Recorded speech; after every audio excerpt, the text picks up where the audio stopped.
கபடி சொந்தங்கள் அனைவருக்கும் வணக்கம். 365 நாள் தொடர் கபடி பயிற்சியில் இன்றைக்கி 90வது நாள். நம்மளோட தொடர் கபடி பயிற்சியில் இன்றைக்கோட 3 மாதம் கம்ப்ளீட் பண்ணிட்டோம். இன்றைக்கி ப்ராக்டிஸில் பசங்களுக்கு டோட்டல் ஸ்கில் தான் ப்ராக்டிஸ் பண்ணோம். காலையில் எப்பவும் போல் ப்ராக்டிஸ் பண்ணிகிட்டு இருக்கும்போது மழை வந்துருச்சு.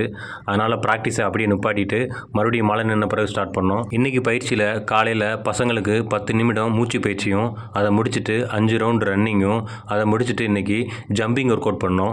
அதை முடிச்சுட்டு லெக்கை நல்லா ஓப்பன் பண்ணுறதுக்கு சைடு சிட்டப்ஸ் போட்டு அதுக்கப்புறம் நல்லா 2 சைட்லேயும் உட்காந்து டோ விட்டு பழகணும். நீங்கள் இப்போது டோ டச் ஸ்கில் பழகுறீங்கன்னா எப்பவும் போல் எக்ஸசைஸ்லாம் பண்ணிவிட்டு நீங்கள் லெக்குக்கு சைடு சிட்டப்ஸ் போடுங்க. அது போடுறப்போ கால் உங்களுக்கு நல்லா ஸ்ட்ரெச் ஆகும். அதை முடிச்சுட்டு லைட்டாக உட்காந்து டோ விட்டு பழகுங்க.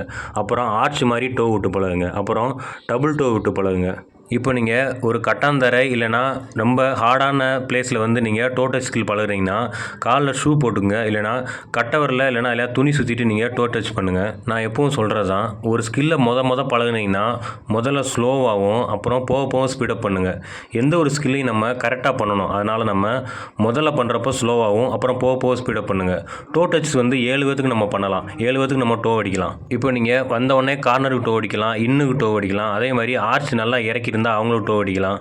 ரன்னிங்கில் போகிறப்போ சென்டரில் டோ அடிக்கலாம். அதே மாதிரி கார்னர் இன்னுக்கு டோ அடிக்கலாம், கார்னருக்கு டோ அடிக்கலாம்.